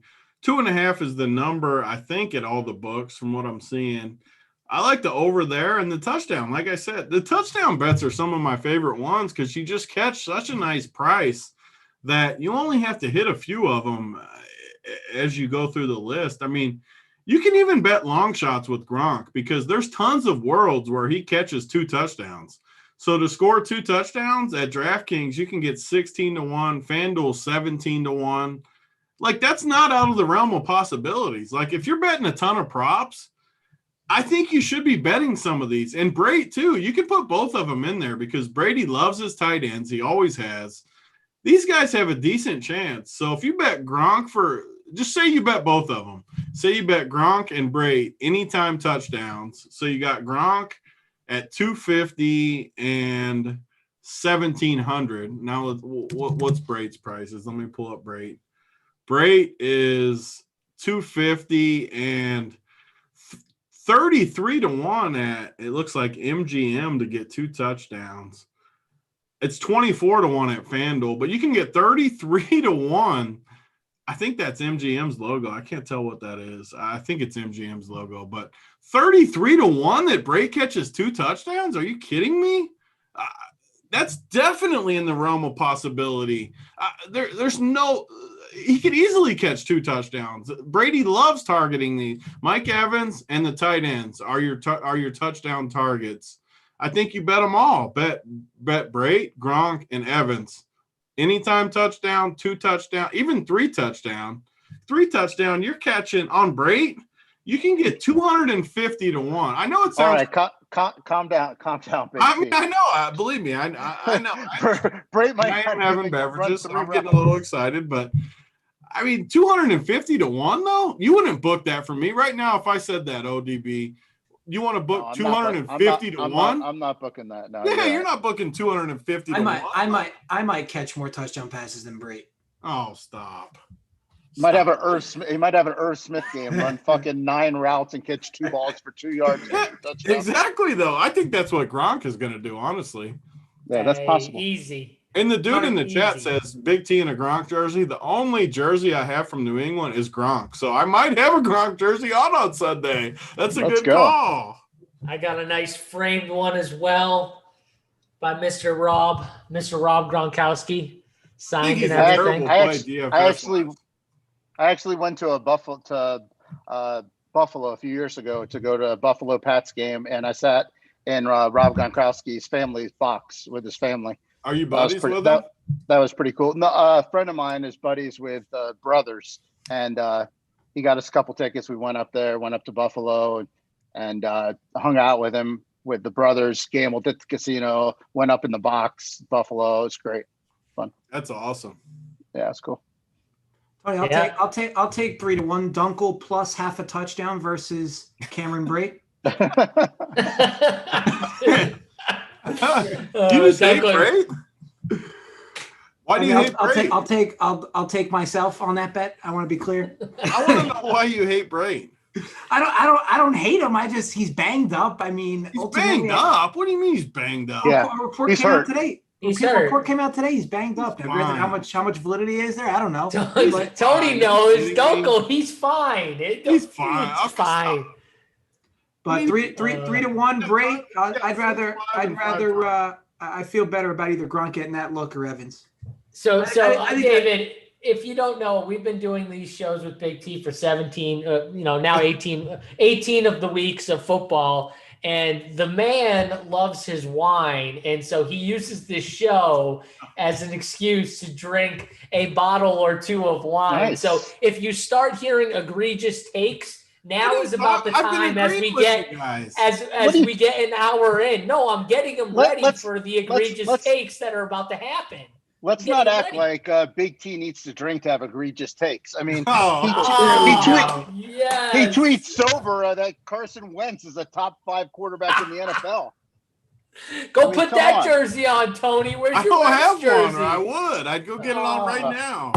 You can get one on clearance, I'm sure. It's the worst too, because I wanted him to go to Indianapolis, and now Andrew Luck's coming back, so he doesn't even get to go to Indianapolis. So good. I can't believe Andrew Luck's coming back. I'm so happy. So Carson Wentz can't go there. And Big T can't. See, they didn't have any weapons for him over there. They didn't use them right. I'll take my L. You guys know me. I'm not scared to take L's. If he gets another chance on any team that's decent, and I'll take my L. I'll take it on this show. Here's the thing, though, that I've definitely. I mean, I've been a big fish bettor my whole life, and this year I've done a lot better. And the main reason why, stop being stubborn. And I'm willing to say that Carson Wentz could potentially get right in the right situation. The guy has the skills. That doesn't change the fact that he's been freaking horrendous for the last 3 years that you've been touting him, that he's good. He overthrows everybody. He can't fucking hit a broadside of a barn. He's had good receivers, but yeah, they haven't been amazing. He hasn't had good receivers. They haven't been amazing, but I mean, come on. So this is where I'll meet in the middle. There is a very fortunate co-ed flag football team in North Dakota that I'm sure Carson Wentz can lead to a local First of all, you were on the Wentz back in feet. I was just about to say it. I want to be clear. I want to be clear, though. I happily ate my L there. He's been bad this year. I mean, I want to be clear that I've been the person who has been literally getting killed by both sides on these shows about Wentz. I talked about Wentz after the Giants, and he shouldn't have beat the Giants that first game. He owned you in that game. He shouldn't have won. Daniel Jones ran like a 90-yard run and got tackled somehow because he tripped over his own feet. I mean, come on. And we're talking about Carson Wentz. He couldn't even beat the Giants, and Big T was making fun of the Giants all year. And they were actually not that bad, which is the funny part. Coming into this year, I truly believe offensive line issues were a plague for Carson Wentz. This year in particular, dude had a lot of happy feet in the pocket, underthrowing everything. The line did suck. I mean, that's fine, but don't give me top 5 quarterback. No, the line this year was Wentz. This year wasn't though. I mean, the line it wasn't great, but ultimately he's played with worse lines. You can't be a top 5 quarterback and be that bad. He was good under Frank Wright. I mean, that's what it comes down to. He was good under Frank Wright. When Frank Wright left, his numbers just. All right, let's get back to a game that Carson Wentz will never play in again. That's the Super Bowl. All right, let's do it. So we talked about Gronk. We talked about Mike Evans. We haven't brought up any of these amazing receivers from Kansas City. Does anyone have any leans for guys like Tyreek Hill, for Travis Kelce. It looks like Sammy Watkins could be back for this game. Demarcus Robinson's on like the COVID tracing thing, but he might be able to play if he keeps producing negative tests. I think that's still the case. I don't know if that's changed. He's going to play. Okay, whatever. So he's most likely going to play. What do you guys seeing? One guy that sticks out to me is Mecole Hardman. Over 28 and a half yards. I mean, the guy can do that in one play. I mean, just one play, and that's a cash right there. 30-yard pass, and it's over. I like Mecole Hardman at over 28 and a half yards. I think that's a really good prop that I don't mind hitting. With all the attention drawn to Tyreek Hill, especially in that second half, like they were all focused on what Tyreek Hill was doing. And Mecole Hardman was open a few times where he dropped a pass. One of them would have went to the house. No one was even looking his way, though, because Tyreek Hill motioned across the field before they hiked the ball. So everyone was focused on him. I think Mecole Hardman's a sneaky play. I like his props. I like him in DFS. I think he's one of those guys that just big playability all over the field. So what do we think of Mecole Hardman? Tell you what, we just ran good in some NBA with this blowout in this fourth game. Woo! They just pulled all the guys in the Houston game. Woo! You love to see it. That's love good. to see it. Let's go. Let's not jinx it for the next game. David, what do you think? Yeah, we got to get through the last game. That was a huge fade in that fourth game. I mean, that was big. Why are you jinxing us right now? I'm saying jinxing. We're not jinxing any. We got ODB on here. We're running pure tonight. I hope so. Let's go, ODB. Run pure. What do you think of Mecole Hardman? He's coming back. He's going to be a regular now. I love it. Let's go. I like Hardman. As somebody who rostered Robinson the last 2 weeks in showdowns, and I got my ass handed to me. If they post any props on him, just give me all the unders. Can't find the dude on the field fucking ever.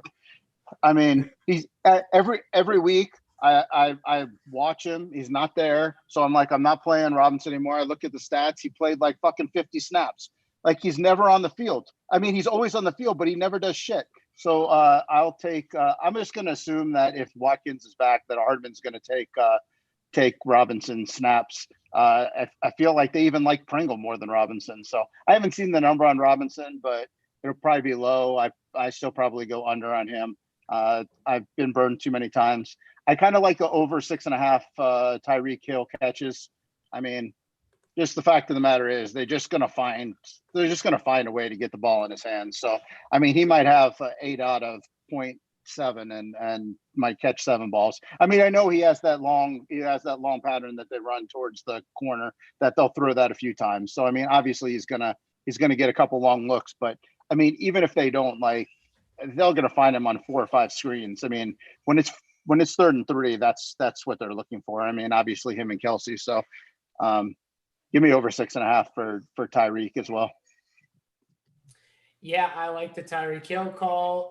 That's really sharp. I think there's a lot of short passes to him because I think they're just going to give them up. I think they're going to let them have those. Okay, you want to do the 5-yard out with Tyreek Hill?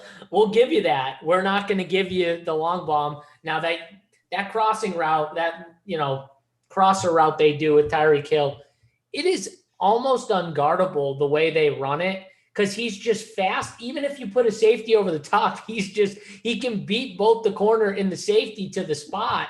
And that he caught one of those touchdowns the last time they played. That was off that route, I'm pretty sure. But Dunkel, what do you think of Tyreek Hill and Mecole Hardman's props? Tyreek Hill reception prop over 6.5 and Mecole Hardman over 28.5 yards. Yeah, I like Hardman. Tyreek is just tough for me in a Super Bowl to commit to that big of a prop numbers wise for Tyreek. Don't get me wrong, could definitely get there. And obviously Kelce's in the mix as well. And the Tampa Bay's got a funnel defense. You'd figure most of the work for Kansas City comes through the air. So I get it for sure. But I definitely like Hardman more at the number. And David's right. Demarcus Robinson's practically on a milk carton when he's on the field. So, you have no idea where the dude is. And Pringle, I don't know, is there a prop for him? Is there a prop for him like 8.5 yards or 9.5 yards? Yeah, I think it's like 8 yards or something. Yeah, I don't mind that one like, either. I don't mind that at all. I mean, the dude's getting like what, a 30% snap share. Oh, I mean, I don't know if that so this is is another the strong Watkins. take. That's the problem. Oh, Watkins is back. Oh, that's right. And he plays he's literally in Watkins' spot. Like, Yeah. if Sammy Watkins is somehow out, Pringle becomes the best play on the slate. If Watkins is in, though, you just can't. I mean, Pringle's not going to play. Or if Demarcus Robinson's out. I don't think Watkins is the direct. This is one thing. Even if Demarcus Robinson's in that. I don't think Demarcus Robinson impacts Pringle. I think it's yeah, but Demarcus Robinson's going to be on the field over someone if he's in, because like David said, he doesn't do anything, but he's going to play on the field. It doesn't matter. Yeah. I mean, you never know. You don't know what's going to happen. People aren't missing this game for COVID. Like, it's not happening. Okay, come on, really? I'll give you action right now that no one misses this game for COVID. No, I'm saying they would put if Demarcus Robinson had COVID, you're saying they would just let him play? Well, I'm what not are you saying saying? that. I'm just going to say he doesn't have COVID. It was contract tracing.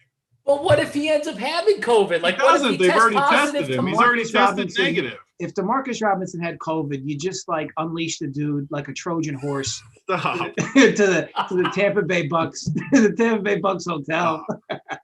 Best thing that could happen to the Kansas City Chiefs is Robinson have COVID, and then they don't have to put his fucking corpse out there running 50 pounds this game. Oh, that's fine. That's fine with me. I want him off the field. I want him off the field too. Is the funny thing. I want him on the field. Get him out of there. Put him on. Keep hitting that like button, guys. We appreciate it. Get him out of there. So we've talked about Tyreek Hill. What about Travis Kelce? Well, I'm looking at his props right now. I'm seeing over 94.5 yards receiving. What's his reception prop here at 8.5? Over is plus 110. I'm looking at the DK Sportsbook right now. Anyone have any leans on Travis Kelce here? I like, because I didn't really talk about Hardman and Tyreek that much either, but I like definitely the overs on Tyreek. I like these guys crush every week, Tyreek and Kelce. Kelce's gone for like 20 plus fantasy points every single week. Like, so I'm just going to keep taking the overs. I think they go through their good guys. I mean, Tampa Bay is built to stop the run. They're not built to stop this passing game. I think Kelce and Tyreek, I like both overs. I can almost guarantee you that one of them goes over. So then it's almost a free roll to where they either both go over or I split. And I'm taking overs. And just back to Hardman real quick. I mean, his rushing prop is a half yard like Brady. I mean, it's big juice, minus 285. But he's going to get a rushing. Well, you can just get all that by over 4.5. If he gets it, 4.5 players getting a rush. If Hardman gets a rush, you just win. So that's a good call. I wouldn't play that one. What's the juice on that one? I don't know. I'll find it in a second. Let me ask you, because I mean, I know you primarily through DFS. So it's Showdown slate. You cannot play. I mean, if you want to have Bucks exposure, you can't play the big three for Kansas City. Which one are we fading? Who are we fading? So that's the problem. I mean, I've done these shows this week, 3 shows just DFS related. Gronk and Ronald Jones are going to be so popular because they fit with the big three. But I mean, I can't. I'm not fading Brady, Evans, and Fournette. Like, I mean, I got to have some Bucks exposure in there. I can't have a. It's got to be Kelce that you fade. Then I think it has to be Kelce, in my opinion, that you have to that's fade. Why I always fade, and it always gets me. Or like, I don't think in DFS, just to circle back to DFS, like I don't think it's terrible if you like Tampa Bay and you play Brady and Evans and Lenny, like you said. I don't think it's wrong to fade Mahomes and play Kelce and Tyreek because it gets you unique. Mahomes is going to be 70 or 80% owned. He's amazing. But I said this on all the shows this week for anyone that listened to it. if you think Kansas City wins, I think you fade Brady. If Brady wins, or if Tampa Bay wins, I think you fade Mahomes. Just DFS wise, because so many people are going to play both of them that I think it gets you unique. Even if you play a captain where, say you play Evans captain, if you somehow don't play Brady with Evans, that gets you unique, and that's what we want in this thing. We want to be unique. It's a $10 turn. I'm speaking of the $10 tournament mainly, not the higher stakes. I know ODB really crushes the single, like 20-person, 10-person tournaments. Not that. I'm not talking about that. But the huge stakes, $10 milli makers. I think it's an unbelievable strategy to play a captain receiver or Kelsey or Gronk or any of those, but don't play the quarterback with them. That gets you unique right away. And being unique is more important than anything to me in showdowns. Yeah, I mean, for me, I think that Travis, like Tyreek Hill has the biggest upside of the two. So I would lean playing him over Travis Kelce if I had to pick one. But I also think the way your script the way you're telling me your script's been throughout the show, you could fade Brady. You may not want to fade Brady, Yeah. but No, you I've like the thought about running that. backs. You like the running backs. You could play both these running backs and just hope that maybe Leonard Fournette and Ronald Jones both get in the box rushing somehow. If you fall into that script and you get and you play Mahomes with Kelsey and whoever else, Nicole Hardman or whoever, Hill, whoever else you play, I mean, that could end up being the winner. So I think the way your script leans out, it kind of tells me maybe it's fading Brady is the way to go and playing the two running backs together, or playing one running back and hoping at least one of those touchdowns comes via the ground and Brady doesn't like crush with four touchdowns. I just have problems trying to figure out which of the big three to fade. That's just, I always seem to find the miss. You know what's they all weird three always is, hit, so I guess it doesn't matter. You know what's weird is like the Tampa Bay receivers, they all seem like when they're all healthy, it seems like two of them do like solid, but not one of them very many times has like these monster games where like it's not like Travis Kelce or Tyreek Hill where it seems like one of these guys every week has like a 30-point or more game. Even though it seems like sometimes both of them do, but from the Tampa Bay side, it seems like very often do we see one of those receivers just dominate all the other receivers and put up 30 while the other ones put up like 10. It seems like they all get like 15, maybe one gets 21, but it's a little more spread out is what I mean, because of all the guys they have. So that's another thing where I think the offense is more centered around Tyreek Hill, Travis Kelce, and then everyone else. Dunkel, what do you think of the big guys? Like if you had to fade one person, who would it be? Who's included? So Tyreek, Kelce, who else? Yeah, Tyreek, Kelce, Mahomes, Brady, those guys. Or Tyreek, Kelce, Mahomes. Just go there. Personally, I'd probably fade Brady. Not because I don't think he has a great game. I just think that their recipe for success is not necessarily going to be on his arm. They should be able to do more damage between the tackles. Funnel defense that is Tampa Bay. It wouldn't surprise me if Mahomes, Kelce, and Tyreek ended up on the optimal.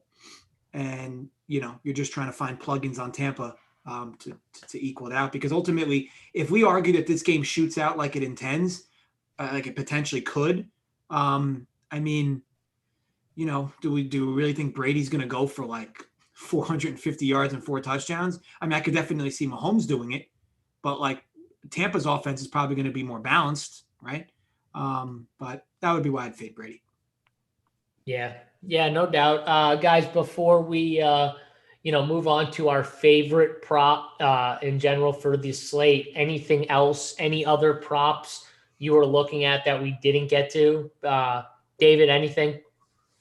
The only other thing is, and Big T asked what the juice was on the 4.5 KC guys carrying the ball. It's close to even. On Pinnacle, it's -120 on the over. But also that same prop for Tampa is 3.5 players, And I mean, I think Brady's going to rush the ball once. I mean, I already said that I love the over a half. So you got Brady, Lenny, and Jones. I think there's a chance McCoy or Vaughn gets a rush. You got Godwin on the reverse. Brown might get something. I mean, these guys have 2 weeks to prepare for this game. They're pulling out all the stops. So I like that one too. Give me both overs on 3.5 for Tampa and 4.5 for KC. Guys running the ball, and I'll take my chances. I think, and it's a fun sweat throughout the whole game. You're constantly rooting for, something fun to happen. So give me both of those. I like it. Big T, anything else you're seeing? No, I mean, I think we've covered it pretty good. Like, I feel good. Like, I've wrote down a bunch of them. Like I said, I don't feel super confident about the game. So there's so many props up for the Super Bowl that I know most games it sounds like you're being a fish to like bet too many props, but I think you can attack like tons of props. Just bet a ton of different ones that we've talked about. And I think there's a big edge in it, honestly. So I'm excited about it. I'm probably going to end up on Tampa Bay with the rest of the boys. I just feel like it's sharp. So I feel good. I mean, this is. I think that's a good free roll for you, Tony, because either if Tampa wins, you cash all the beautiful tickets, and if they lose, you can just go to war on Twitter with Noodle Harm. Like you can't lose. How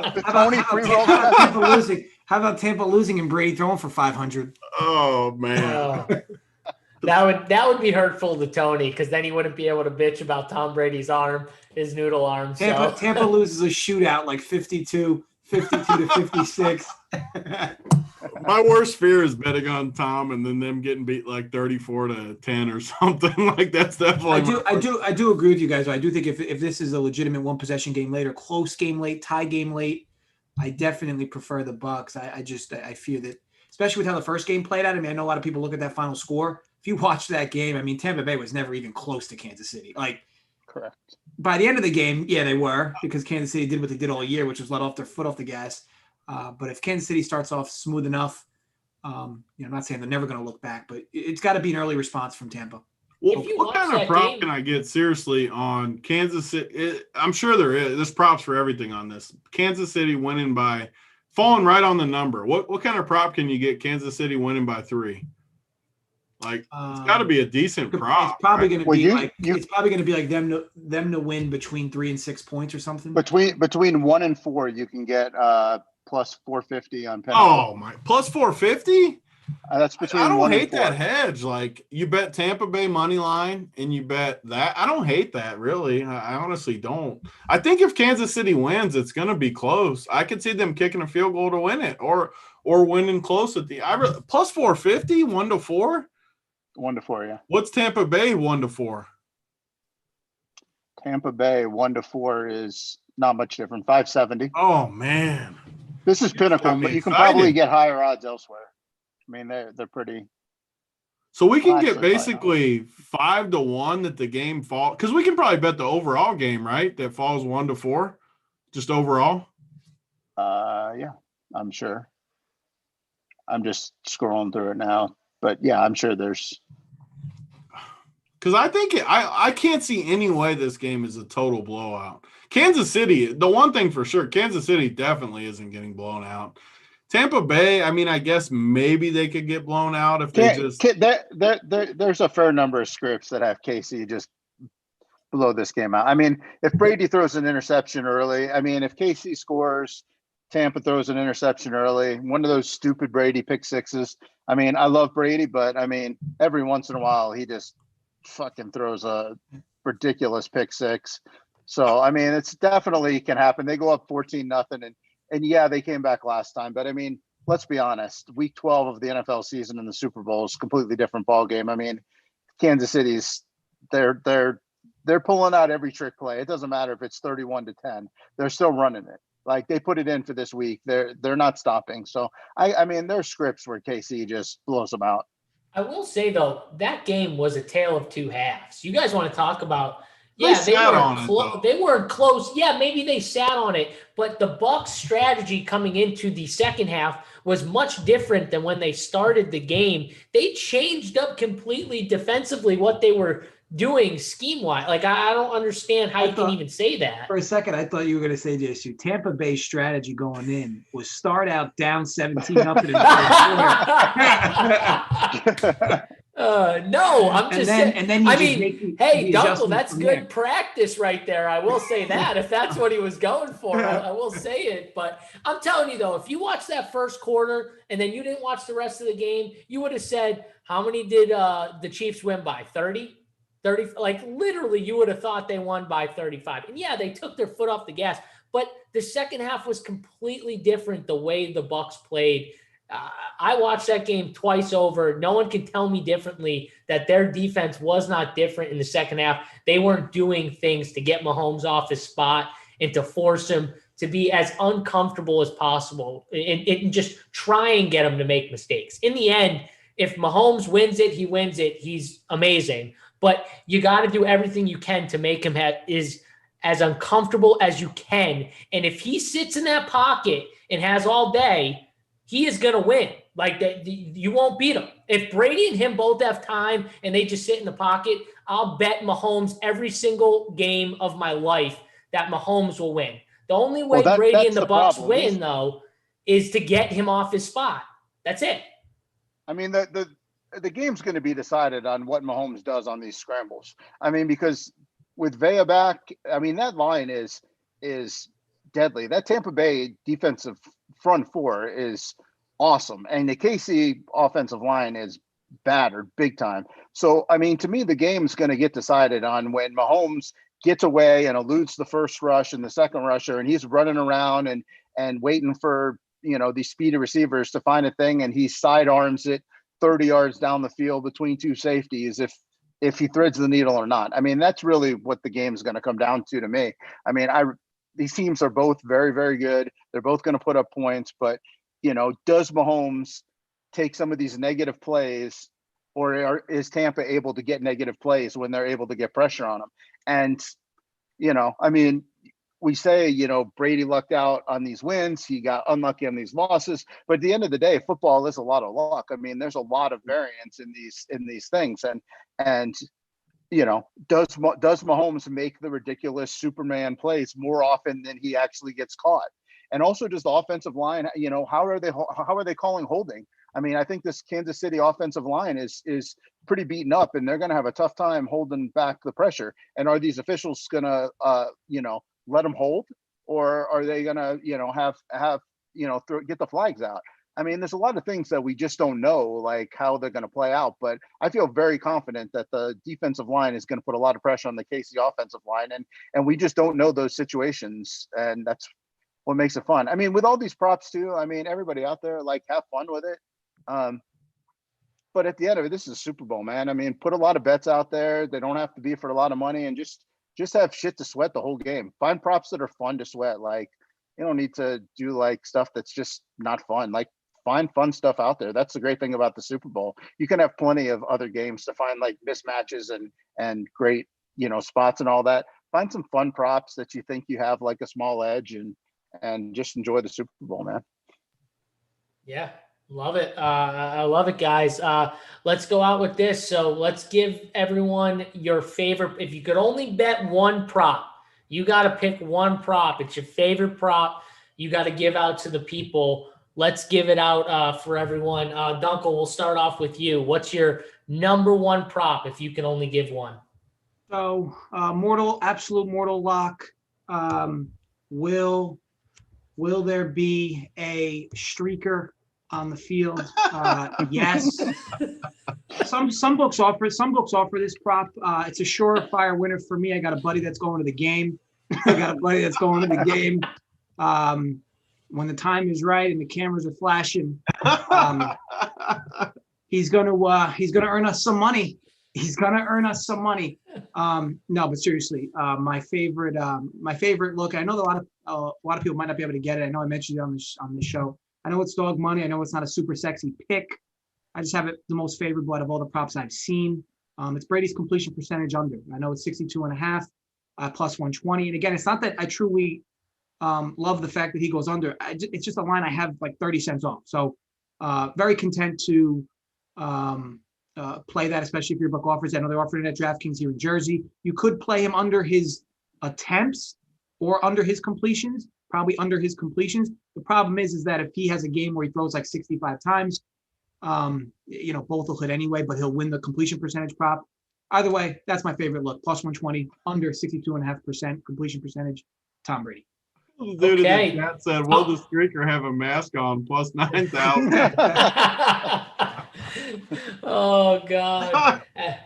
Nothing's better. David, what do we got here, buddy? Number one prop. Give it to the people. I mean, my number one's the one I've been touting the whole time. I mean, I think KC over 4.5 rushers in the game, 4.5 guys rushing the ball. I think that's just lock city. So that's my favorite prop, and I think it's fun for the whole game. So that's what that'll be my number one. That'll be my number one prop to the people. All right, Big T, finish it off here. Give us your favorite prop of the night. What do you got?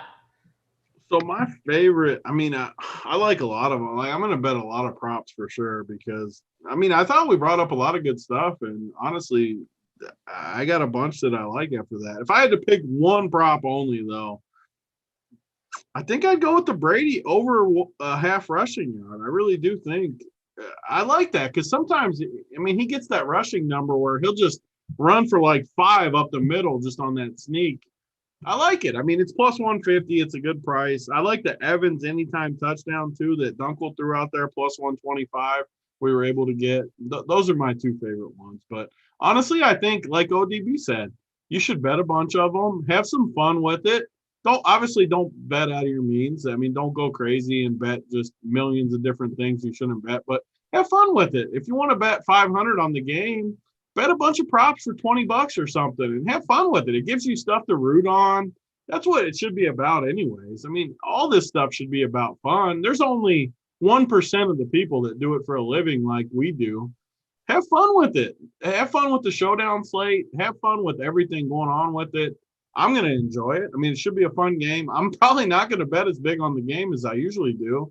I'm going to enjoy it and bet some props, have some fun with it. I think we've helped you. I mean, this show feels like we've kind of pointed in the right direction. So I'm excited. It's going to be a fun weekend. Yeah. And, my favorite prop, best friends, friendship, Gronkowski in the end zone, touchdown, plus 175.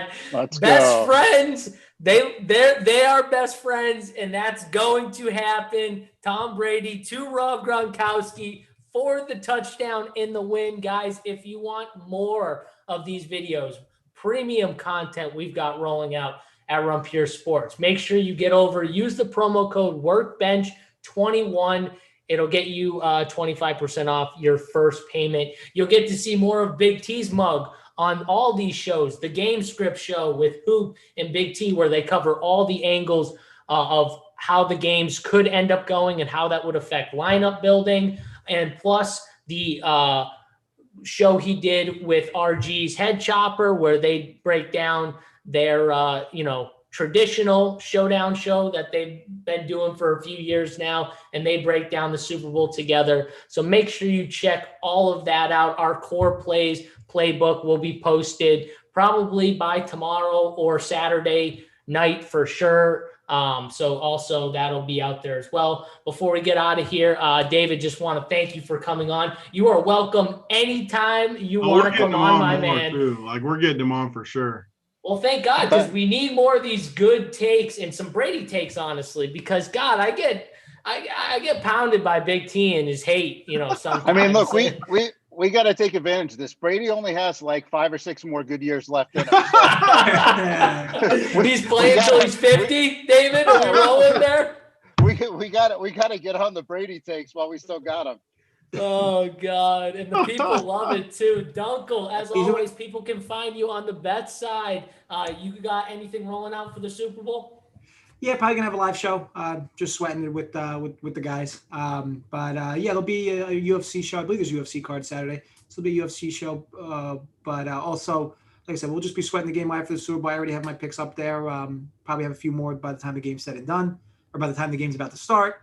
But needless to say, excited for the Super Bowl. Yeah, for sure. Big T, last words, buddy. Anything?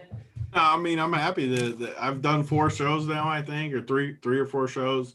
I feel like we got a lot of winners, and definitely pay attention in the Discord. We're going to have more plays, I'm sure, as we go. It's going to be a fun weekend. Just have some fun with it. You got 2. I make fun about Brady, but, man, you got Brady versus Mahomes in a Super Bowl. I don't know. As far as just being a pure fan, take the gambling out of it, I don't know what more you could want than Brady versus Mahomes for a Super Bowl. Like, that's awesome. Just even like my parents that don't gamble, like that's just perfect. There's nothing more you could want than Brady versus Mahomes. Have fun with it. Do some pools, square pools. Have fun with it for sure. Oh yeah, my father's a big fan of the square pools. People love He goes hard in the square pools every year. So hopefully he has a good Super Bowl day with his square pools. He's run pretty bad with those. So hopefully we can reverse and get some good mojo for him. Run as pure, well. Pops. Yeah, run pure for sure. All right, guys, that's gonna do it for us. For me, ODB, JJ, Big T. We'll see you guys next time. Good luck in your contests and your props. All right, everybody.